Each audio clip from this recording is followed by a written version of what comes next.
लाडकी बहीण योजनेवरून सध्या आरोप प्रत्यारोपही होत आहेत, पाहूयात।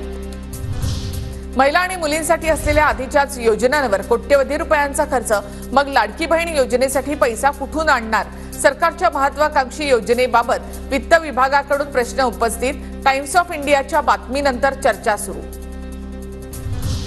लाडकी बहीण योजना म्हणजे आर्थिक बेशिस्त, निवडणूक संपल्यावर या योजना बंद होतील, तिजोरीमध्ये पैसे नसताना मोठ्या घोषणा केल्या जात आहेत, संजय राऊत यांची टीका। पैसे नाहीत म्हणून योजना बंद करायच्या का? लाडकी बहीण योजनेवरून चंद्रकांत पाटलांचा सवाल, तर योजनेमुळे राज्याच्या व्यापाराला बूस्टर मिळेल, मुनगंटीवारांची प्रतिक्रिया।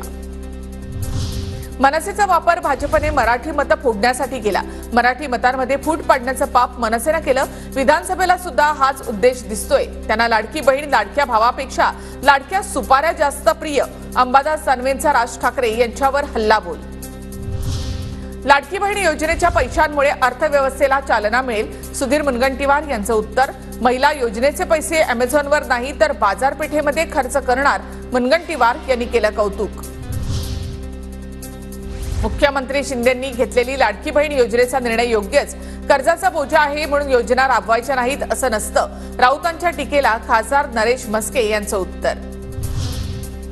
मुख्यमंत्री अन्नपूर्णा योजनेमध्ये लाडक्या बहिणींचा देखील समावेश होणार, लाडकी बहीण योजनेमध्ये लाभार्थ्यांना सुद्धा वर्षाला 3 गॅस सिलेंडर मोफत मिळणार।